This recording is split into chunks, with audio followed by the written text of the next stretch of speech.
मुंबई मनपा शाळांमध्ये मनाचे श्लोक सक्तीचे करा. विरोधी पक्षनेत्या किशोरी पेडणेकर यांनी हा प्रस्ताव ठेवलेला आहे. 9 एप्रिलला सर्वसाधारण सभेमध्ये याची चर्चा होणार आहे. पेडणेकरांच्या प्रस्तावामुळे वादाची शक्यता निर्माण झालेली आहे.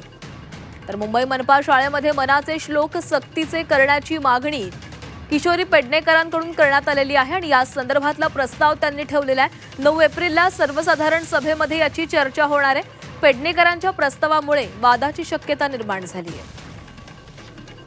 ज्या इतिहासाला आम्हाला शिकताना सांगितलं गेलेलं आहे आणि आमच्या मनावर तो जो पगडा बसला आहे, तर आम्ही असंच म्हणणार, समर्थ रामदास स्वामी हे छत्रपतींचे गुरु होते. पालिका मुंबईमध्ये जेवढ्या शाळा आहेत, मग त्या खाजगी असतील, अनुदानित असतील, प्रायव्हेट असतील, त्यांनी सगळ्यांनी हा अभ्यासक्रम घ्यावा हेच म्हणणं असेल.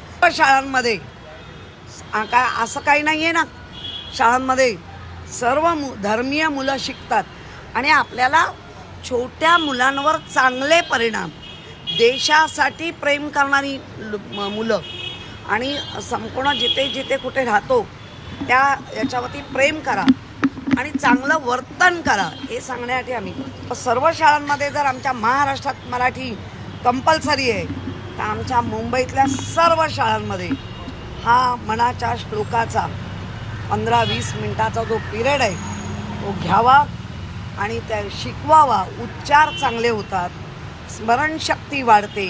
हे साधे साधे प्रयोग आहेत ते आपल्या मुलांवर करावे आणि चांगला आदर्श नागरिक देशाचा घडवला.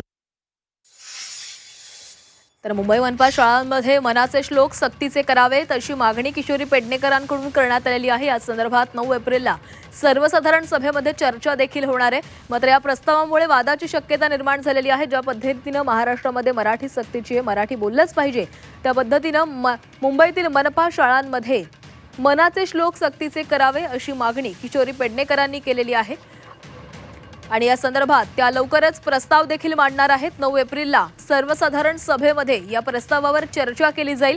त्यामुळे पेडणेकरांच्या प्रस्तावामुळे वादाची शक्यता निर्माण झालेली आहे. या प्रस्तावानंतर सत्ताधारी यावर काय उत्तर देतात हे देखील पाहावं लागणार आहे.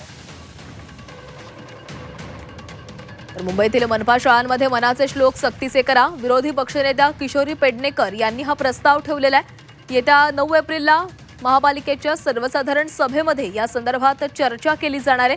पेडणेकर हा प्रस्ताव मांडतील, यावर चर्चा केली जाईल आणि या चर्चेदरम्यान वाद निर्माण होऊ शकतो अशी देखील शक्यता वर्तवली जाते.